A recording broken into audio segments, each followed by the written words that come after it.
Morning.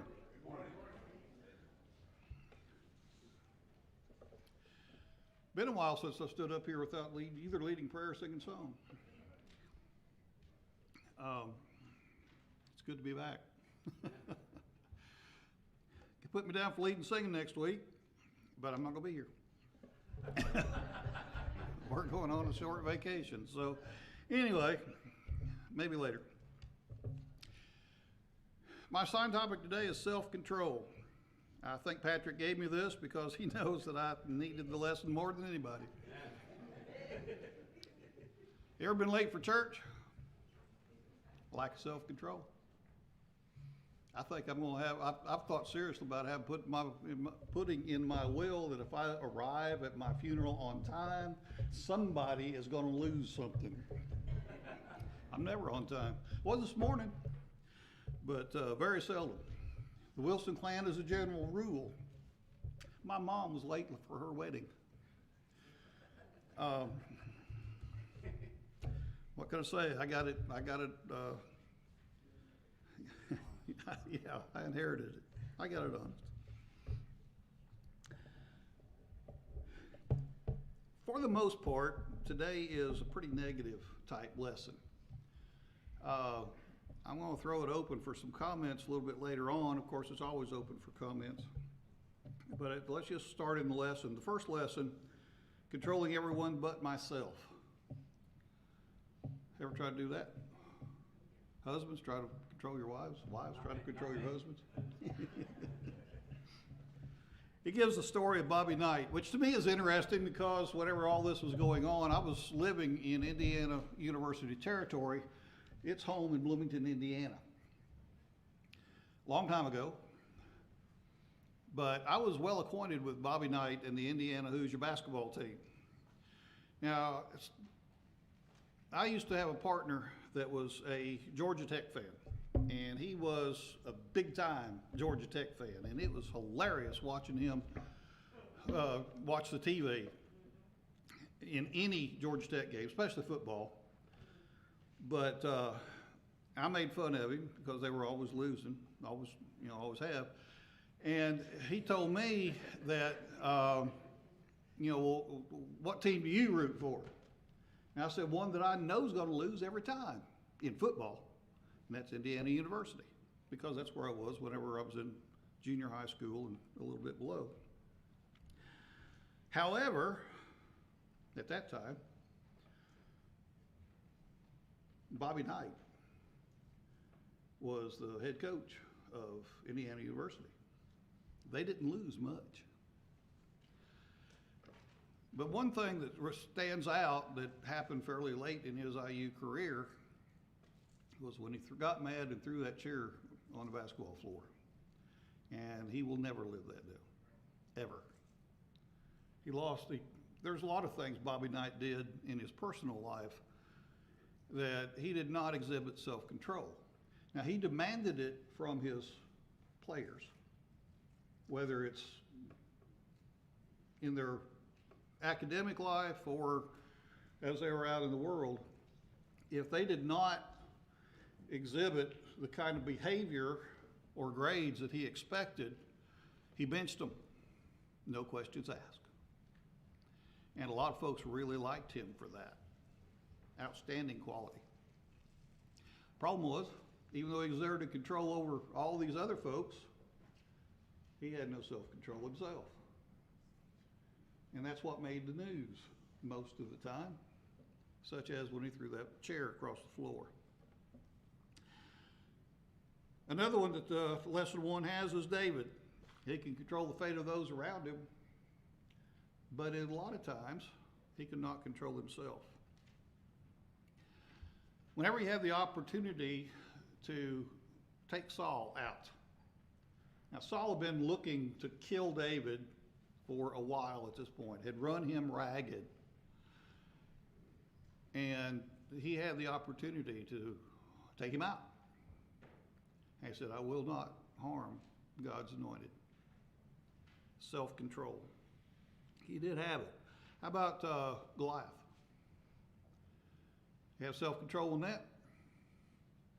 I don't know how old he was. He was a kid. He was old enough to travel on his own. He was considered by the Jews to be a kid, or by the Hebrews. But whenever he got to the front lines and heard what Goliath had to say, then he got mad. And he said, the battle's the Lord's. Self-control. He went out and did what was known, and he was known for his humility. As we read through the Psalms, he gives all praise to God. It's not, look what I did, look what my people did, it's look what God is doing for me. He's known for his humility. So he had both control in some areas, but he had lack of self-control in other areas, such as adultery with Bathsheba and the murder of her husband. That was not what we would call good self-control. Right. And it's still not good self-control today.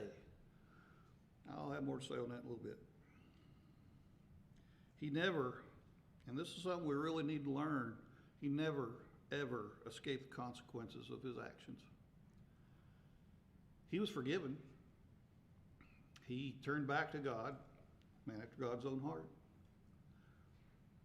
But he never escaped the consequences of his actions. Lesson number 2, what to do when I've lost control. David, with his adultery, murders, lies, and bringing others into his sins, and then what happened? Confronted by Nathan. And what did he say? I've sinned. Nathan said, thou art the man. How do we react? Do we get mad? Probably.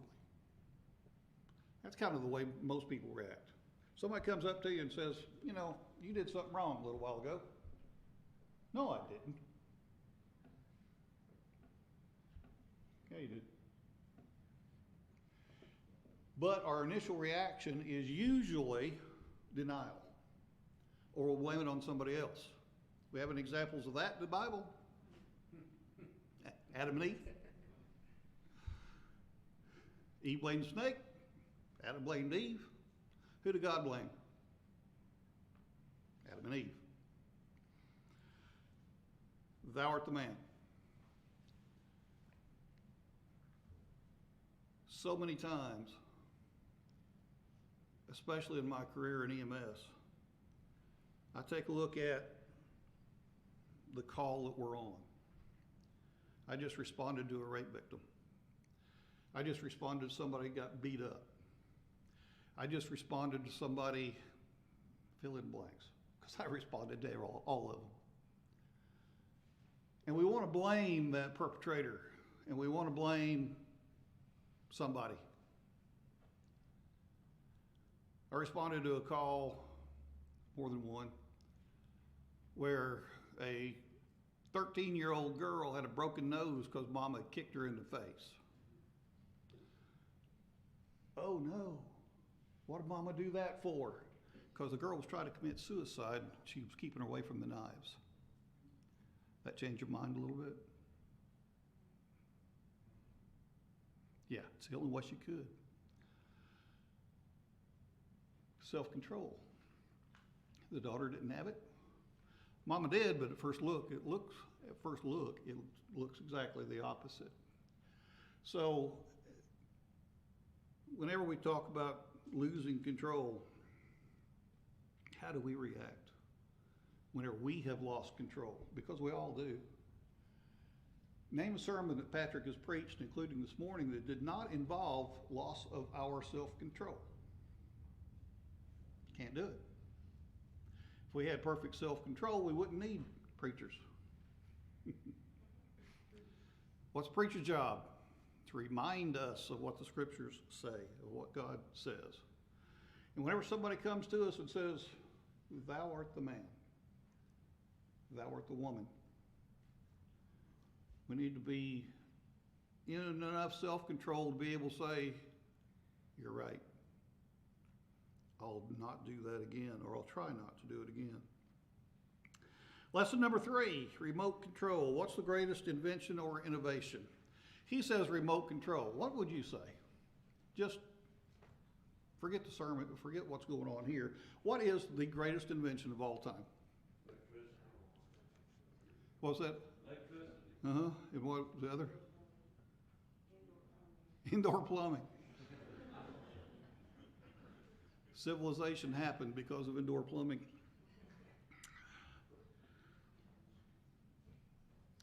We want to be able to control others, which we've kind of already done this by the other 2 lessons. God wants us to be able to control ourselves. Lesson number 4, self-control on a cross. Jesus was disrespected, slapped, punched, mocked, lied about, humiliated, and eventually murdered. How could he have that kind of self-control?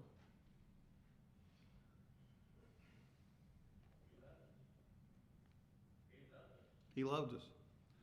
That is probably the biggest thing. He knew his mission, and he loved us enough to carry it out. Did Jesus ever possibly lose control? Oh, yes. Give an example. Temple. Okay. Run out the money changers? Yep. What else? Which is also prophesied.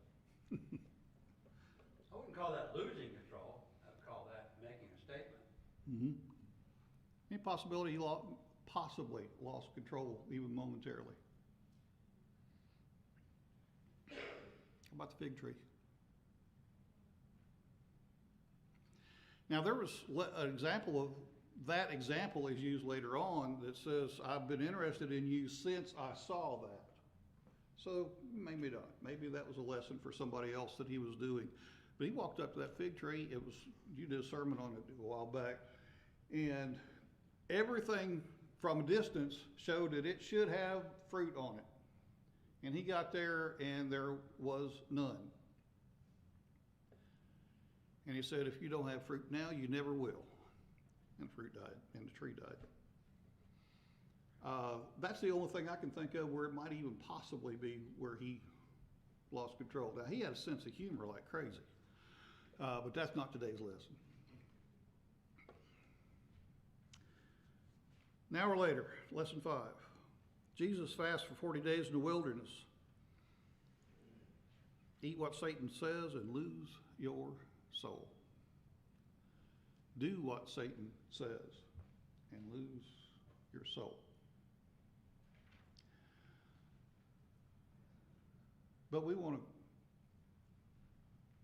label it something else. We don't want to say Satan tempted me doing this, and whatever. If I do this, then I'm going to lose my soul over it. That is not the terms that we want to use. Like you said a little while ago, the difference between shacking up and cohabitation. Words have changed to describe things so that it makes them less sinful, evil.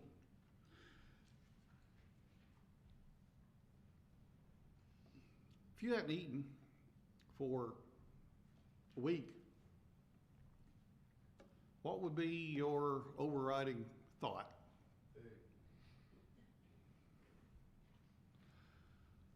He went 40 days. We are living in an entirely different time.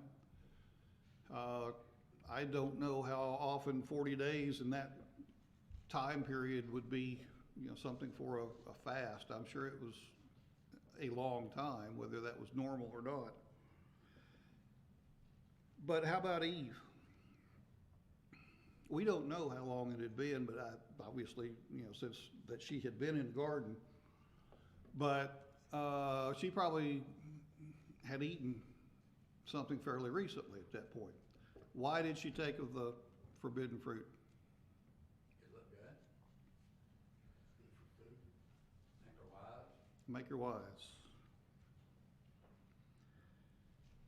Athletes practice self-control so they can win a prize. We probably all played sports at one time or another. If you want to make good on the field, it takes practice. If you're going to play basketball, it takes practice. If you're going to play a musical instrument, it takes practice. Lynn, how much practice does it take to sing? A lot. How many of you want to sit next to somebody that's singing that has no self-control? Would you ask that again? I didn't get that. I said, how often do you want to sit next to somebody that is in singing that has no self-control? We've all been to a lot of congregations in our lives. This is Villa Rica is a rather unusual congregation. The first time that I ever led singing in a Sunday type setting, I was like 15 years old. It's been a while. But I had already had band practice. I've been playing in a band for a while. Played in orchestra for a little while with the trombone, I think it was, that I was playing at the time. I had sung in chorus, and I had sat at the feet of folks that had done song leading practice. I knew how to do this.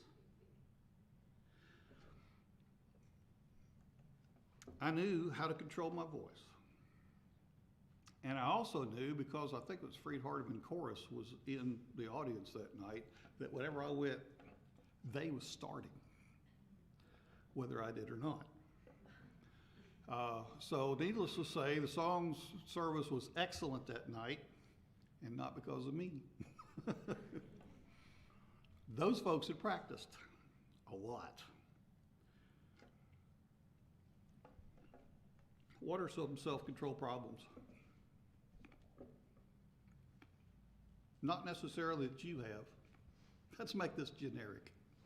You're not telling on yourself. What are some self-control problems that you have seen others do?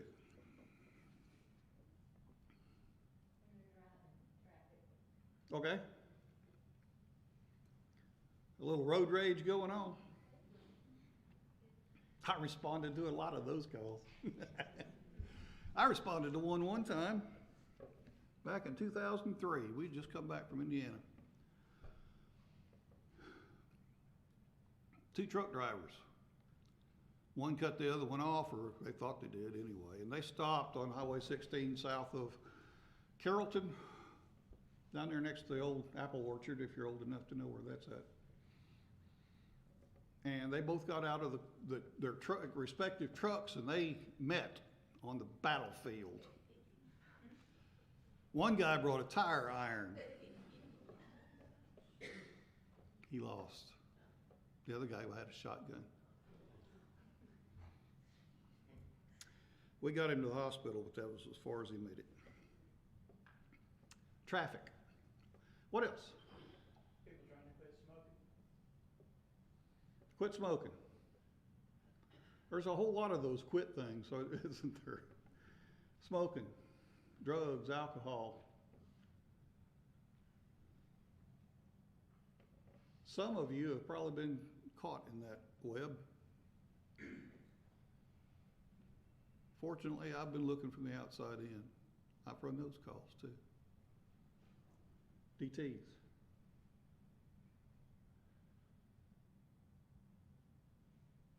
I'm sure most of you are aware of Narcan.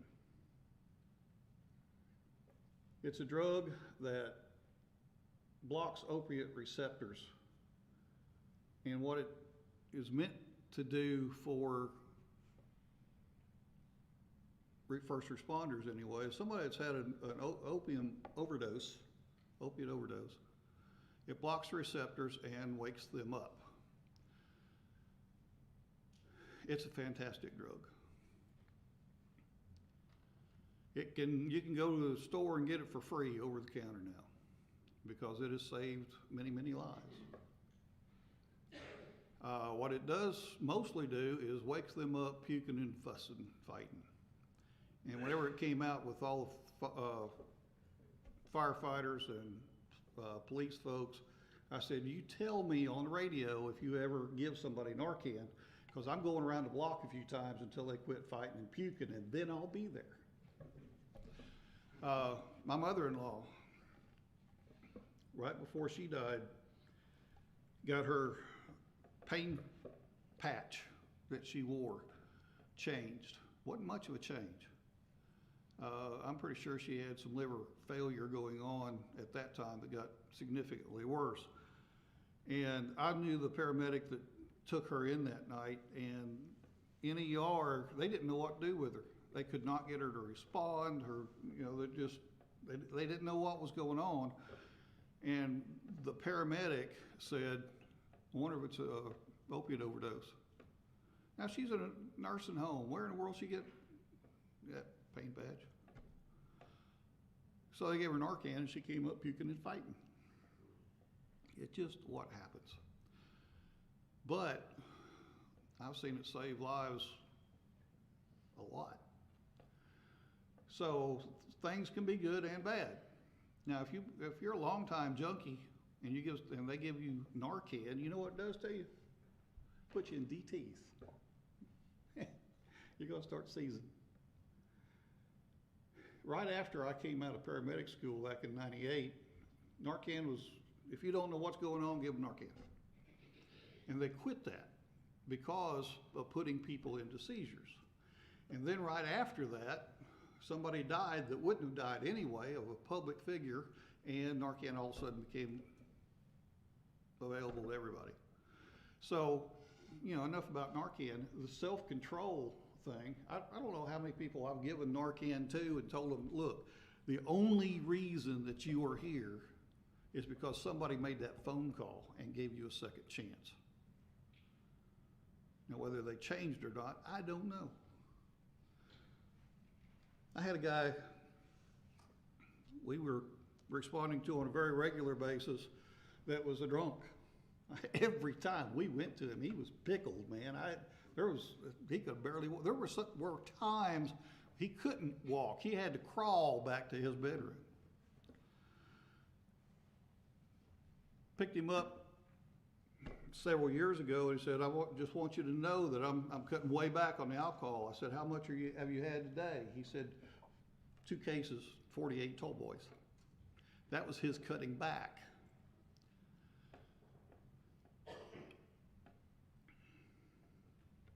What else? I want to move. I want to be back here. Do what? Time management. Oh, big time. Like I started off with. Have anybody ever been late for services? What else? I mean, time, as far as time management's concerned, what else? There's so much. Losing your temper. Okay. Watching Lisa watch the Georgia Bulldogs. I'm so calmed down. Oh, you- What examples can we have of somebody losing their temper? Do what? Bobby Knight. What else? Foolish talking. Do what? Foolish talking. Foolish talking. Comedians. We can keep on going with that one forever, too. Did anybody in the Bible ever lose their temper? Several. How about Samson? We could talk about him all day long. Did Samson ever have any self-control? Doesn't appear to. No. Not when it came to Philistine women, anyway. She's purty, I want her. Kill 1,000 Philistines with the jawbone of donkey. In his death, he took out no telling how many. He got mad, and he got even. What else? One you was talking about foolish talking. How about cussing, swearing, or taking God's name in vain? You have preached how many sermons on that? A bunch. But yet, are we still guilty of it? Do we think about it, or do we just blend in with the crowd and say the same thing they do? I work with people, specifically one guy, he could use it just in a sentence. Speaks it, Jesus, and no, this is. They try to refrain when I walk around them, but I walk off, it's just back to where it was. Same with me. There's so many folks, whether it was my partner or people that I work with, the public, whenever we went out somewhere, it was just constant words that I hope none of us have ever used. And then there's, some of us where we use the name of God. It says, Bible says, don't take God's name in vain. The Jews believed it so much that they didn't even pronounce his name. And we really don't know how to pronounce it. We pronounce it Jehovah, but that word that is put in there, it really doesn't have, it has no vowels, so that we don't know how to pronounce it. And I think you did a sermon a while back on actually what it means, the sound that it would do is kind of like breathing. So every time we breathe, we use what the Jews used instead of his name. So, one of the things that bothers me the most is hearing children come up with all these words. And you know where they've gotten them from most of the time. And not only are they teaching them the wrong words, but they're teaching them not to have self-control. exactly. Lack of self-control is both a learned behavior and a natural behavior. There's a lot of stuff that goes really, both ways. There's some things that are good with self-control, almost in every circumstance. But then is there one thing that has both control and lack of control? How about I give up?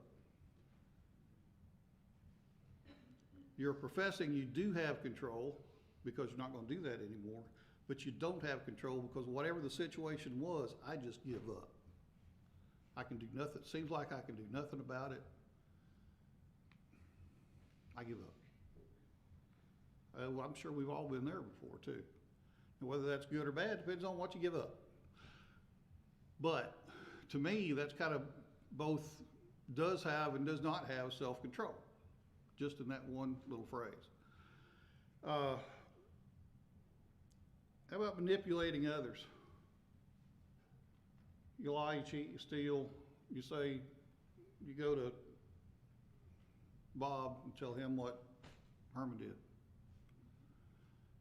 You want to get Bob on your side, and you want to split folks up. That's not a good thing. And it's lack of self-control. We should have, if we got a problem with Herman, we should have gone to Herman. How many times have you preached that sermon? But yet, we still need to hear it.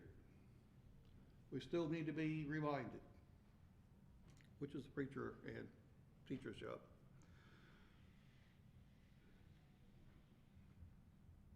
I've had a few partners and known a lot of folks that'll look you straight in the eye and tell you a lie. Now, the truth would have been just as good. There's nothing they're saying that is good or bad about what's going on. They would just rather tell a lie than tell the truth. I had a partner that way back a few years ago, and I just knew that whenever she said something, it probably was a lie. We got along well. I liked her. She seemed to like me. Every once in a while, she still calls me up, says hi. But no matter what it is that she wants to talk about, something in there is going to be a lie. And there's no reason for it. I'm not going to think better or worse. I mean, it's just not that kind of conversation. But I know somewhere there's going to be a lie. I'm sure you know folks like that too. And what I'm saying is, please don't be one. Because once somebody finds out that that's the way you are, then how can they ever believe you again? You decide you want to tell them about Jesus. Obviously, he's lying. Not a good thing. Something that Patrick was talking about earlier, partially, one night stands, lack of self-control. Saw something on YouTube not too awful long ago. Matter of fact, I think it was either yesterday or the day before they had run it again. With celebrities talking about how many folks they had slept with. And some of them was hundreds, some of them was thousands that they had sexual relations with. Is that self-control? Not even a little bit. Goes back to David's lack of self-control. Shacking up instead of marriage. Somebody's lacking self-control. Well, both of them are. But why is it they really, whenever you said it today, what's the bottom line? They want to be able to get out of it easy if it don't work out. Lack of self-control. Ever turn your computer on and phone on, whatever, and naked girls show up? Click on something that looks innocent, and that's what you end up with, right? Why is it there? Why is it that easy to get to?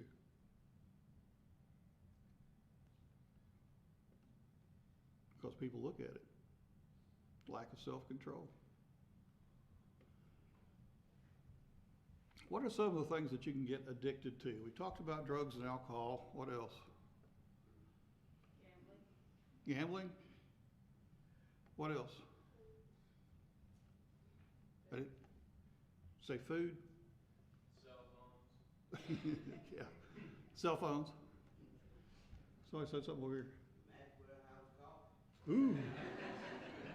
I prefer Folgers, but hey, Maxwell House is good too. Now you're meddling. Yeah. You know, a lot of times, those things that people get addicted to causes other things to happen that's gonna hurt their soul. For instance, if someone that gets strung out on drugs, and needs money, if he lives in his parents' house, he's gonna go take money out of their purse or out of their wallet. Or if the parent wishes that person wants to tell a lie and give them a reason to try to, whatever circumstance it might be, to get them out of being in trouble, so to speak. So, And whose fault was it that they got into drugs to begin with at that point? Not really. What are they thinking?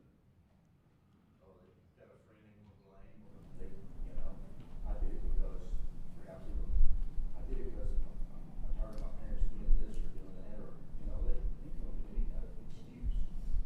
But like you said, this falls back on you, because you're the one that has the final say in what decision you make.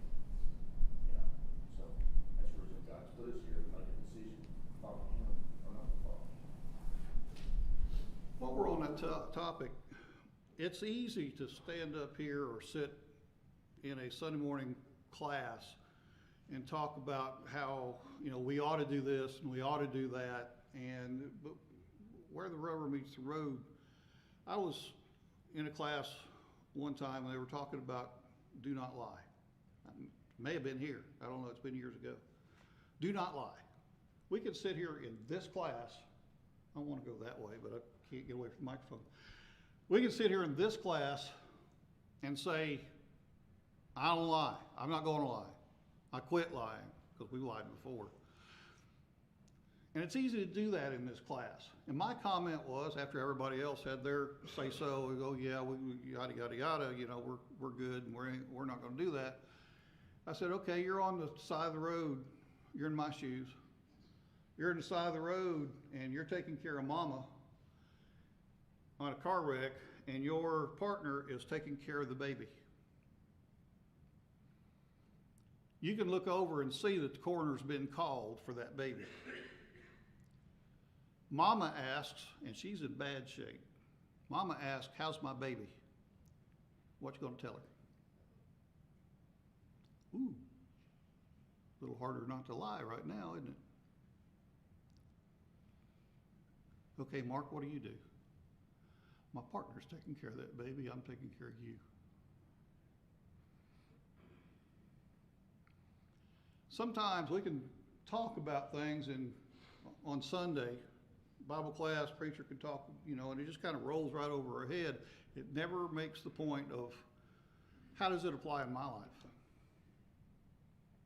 We can talk about drugs and alcohol and all that kind of stuff that we do not have problems with. But whenever it comes down to what am I going to do tomorrow or the next day, next week, the Bible talks about a sin that does so easily beset us. And sometimes we need that Nathan in our lives to say, you need to look at that. And we need to say, I am the man.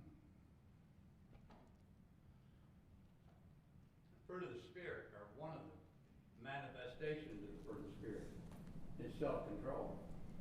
And so if we're led of the Spirit, then we will manifest that. And that pretty boils right down to it, doesn't it? To continuing in a word study. We're studying the word daily. And the more you study that, the less inclined you will be to lie or cheat or any of the things we've been talking about. Because that word is constantly, I guess you might say, convicting us or reminding us that's not the way to go, that's not the thing to do. And so our conscience becomes trained with the word, and over time it's just... But we might still eat too much. No. You heard about the lying contest that people were having. People were telling big whoppers, and finally they got to the last man and said, I'm sorry, I shouldn't have engaged in this contest because I've never lied. He won.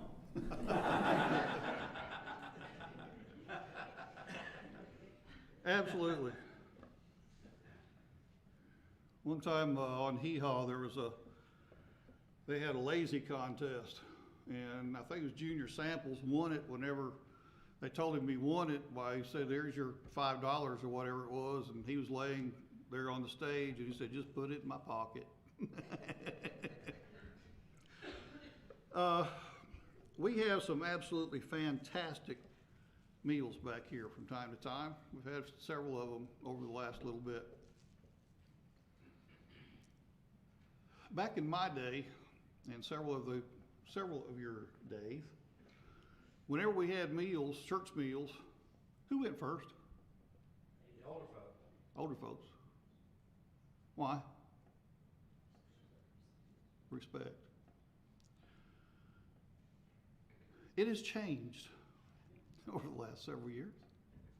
Don't do that anymore. Now then, if you really look close, most of the time the older folks are still sitting at the tables and the younger folks are up at the line. And I've seen some folks that weren't really younger folks. You've got a lot of people in the place ready to eat. And whenever the first folks come out, what do their plates look like? Overflowing. Now then, whenever those older folks get to the table to get theirs, what's left? No chicken. Chicken's gone. Right. Right about that. The older folks get the scraps. Just because the people in front have no self-control. Which is the big reason why, back in the old days, the older folks went first. Because they got it, they got the food, and the kids got what was left over. Now, whether that's good or bad, that's for you to decide. But a little less at the very beginning, being taken off, or a lot of times, especially with the young kids, they're back up getting seconds or thirds before some folks have been served it the first time. A lack of self-control on their part, but sometimes they're not young enough to really to know what's going on. Even their parents should. The parents should tell the kids, you know, not to go with the flow. Right. Now you're meddling.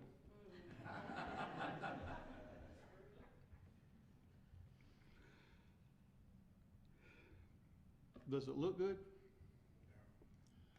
Does it taste good? Does it make me look wealthy? Does it make me look smart? Do I think it's gonna make me look popular? I want it. And that's the bottom line. I want it. I worked on the EMS for 30 years. Sometimes part-time, sometimes full-time, but it was 30 years. And that is one of the highest divorce rates of any profession. Now, police, fire, and ambulance kind of all share the first responder divorce rate calculations. Why? Why is it ambulance folks, especially those that work 24-hour shifts, might have a problem with divorce rates, you reckon? 24-hour shifts, yeah. You're going to be with that person 1/8 or 1/3 of your life. And sometimes the loneliness, sometimes, man, she looks good, can get to you. Did it ever with me? No. I'm proud to be able to say that. No, it didn't. How about spending in debt? I want it. That fancy house, that fancy car, that fancy ring, those, what? What are some of the things that we go into debt for? Do what?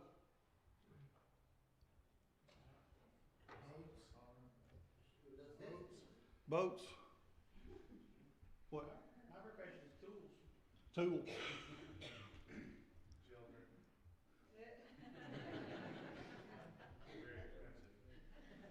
I told a coworker one time, I said he had just gotten married, and he was talking about kids and that he really couldn't afford them.